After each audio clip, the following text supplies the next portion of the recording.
వసుదేవసుతం దేవం కంసచాణూరమర్దనం దేవకీ పరమానందం కృష్ణం వందే జగద్గురుం శ్రీకృష్ణం వందే జగద్గురుం.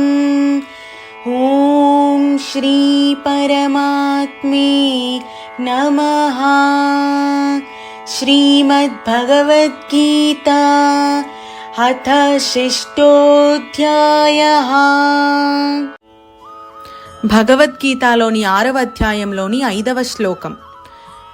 ఉత్తరేదాత్మనాత్మానం నాత్మానమవసాదయేత్ ఆత్మైవ హ్యాత్మనో బంధుః ఆత్మైవ రిపురాత్మనః.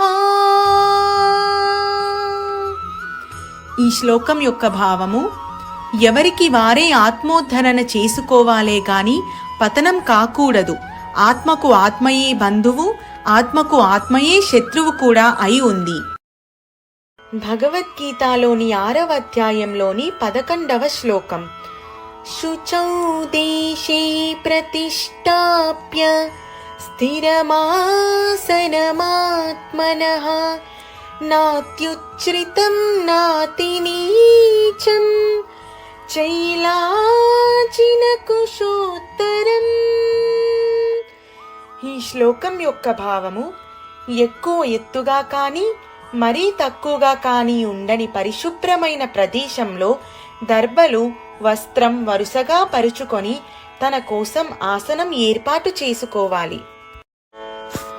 భగవద్గీతలోని 6వ అధ్యాయంలోని 12వ శ్లోకం. తత్రైకాగ్రం మనః కృత్వా యత చిత్తేంద్రియక్రియః ఉపవిశ్యాసనే యుంజాత్ యోగమాత్మవిశుద్ధయే. ఈ శ్లోకం యొక్క భావము, సుఖాసనం మీద కూర్చొని ఇంద్రియాలను మనస్సును స్వాధీనం చేసుకొని అంతఃకరణ శుద్ధి కోసం ఏకాగ్రతతో ధ్యానయోగ సాధన చెయ్యాలి. భగవద్గీతలోని 6వ అధ్యాయంలోని 13వ శ్లోకం. సమం కాయ శిరోగ్రీవం ధారయన్నచలం స్థిరః సంప్రేక్ష్య నాసికాగ్రం స్వం దిశశ్చానవలోకయన్. ఈ శ్లోకం యొక్క భావము, శరీరం, మెడ, శిరస్సులను నిటారుగా కదలకుండా నిశ్చలంగా స్థిరంగా ఉంచి దిక్కులు చూడక నాసికాగ్రం మీద దృష్టి నిలపాలి. భగవద్గీతలోని 6వ అధ్యాయంలోని 17వ శ్లోకం. యుక్తాహార విహారస్య యుక్తచేష్టస్య కర్మసు యుక్తస్వప్నావబోధస్య యోగో భవతి దుఃఖః.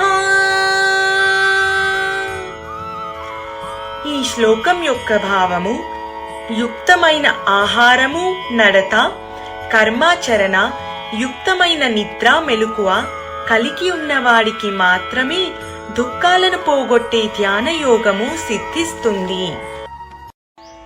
భగవద్గీతలోని 6వ అధ్యాయంలోని 35వ శ్లోకం. అసంశయం మహాబాహో మనో దుర్నిగ్రహం చలం అభ్యాసేన తు కౌంతేయ వైరాగ్యేన చ గృహ్యతే. ఈ శ్లోకం యొక్క భావము, అర్జున, నిస్సందేహంగా మనస్సనేది చంచలమైనది, మరి నిగ్రహించడానికి కష్టసాధ్యమైనది. అయినప్పటికీ అభ్యాసం చేత మరి వైరాగ్యం చేత దానిని సులభంగా నిగ్రహించవచ్చు. భగవద్గీతలోని 6వ అధ్యాయంలోని 25వ శ్లోకం. शनैरुपरमेत् बुद्ध्या धृतिगृहीतया आत्मसंस्थं मनः कृत्वा न किञ्चिदपि चिन्तयेत्. ఈ శ్లోకం యొక్క భావము దృఢమైన బుద్ధితో మనస్సుని ఆత్మలోనే స్థిరపరిచి ఆత్మను తప్ప ఇతర ఆలోచనలు ఏమీ లేకుండా క్రమక్రమంగా సాధన చేస్తూ శాంతిని పొందాలి. భగవద్గీతలోని 6వ అధ్యాయంలోని 26వ శ్లోకం. యతో యతో నిశ్చరతి మనశ్చంచలమస్థిరం తతస్తతో నియమ్యైతత్ ఆత్మన్యేవ వశం నయేత్. ఈ శ్లోకం యొక్క భావము చంచల స్వభావం కలిగి నిలకడలేని మనస్సు ఎక్కడ సంచరిస్తూ ఉంటే అక్కడక్కడ నుంచి దానిని మరలించి ఆత్మలోనే నిలిచేటట్టు చెయ్యాలి.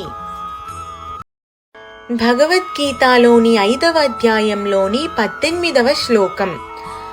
విద్యా వినయ సంపన్నే బ్రాహ్మణే గవిహస్తిని శుని చైవ శ్వపాకే చ పండితా సమదర్శినః. ఈ శ్లోకం యొక్క భావము విద్యా వినయాలు గల బ్రాహ్మణుడు, చండాలుడు, ఆవు, కుక్క, ఏనుగు వంటి జంతువులు మొదలగు అన్నింటిపైన సమదృష్టిని కలిగి ఉన్నవాడే పండితుడు. భగవద్గీతలోని 6వ అధ్యాయంలోని 29వ శ్లోకం. సర్వభూతస్థమాత్మానం సర్వభూతాని చాత్మని ఈక్షతే యోగయుక్తాత్మా సర్వత్ర సమదర్శనః.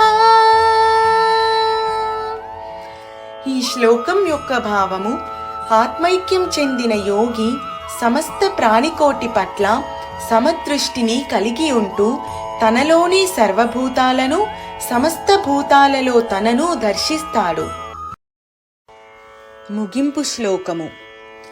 యోగీశం సచ్చిదానందం వాసుదేవం వజప్రియం ధర్మ సంస్థాపకం వీరం కృష్ణం వందే జగద్గురుం శ్రీకృష్ణం వందే జగద్గురుం. ఓం శ్రీ పరమాత్మే నమః.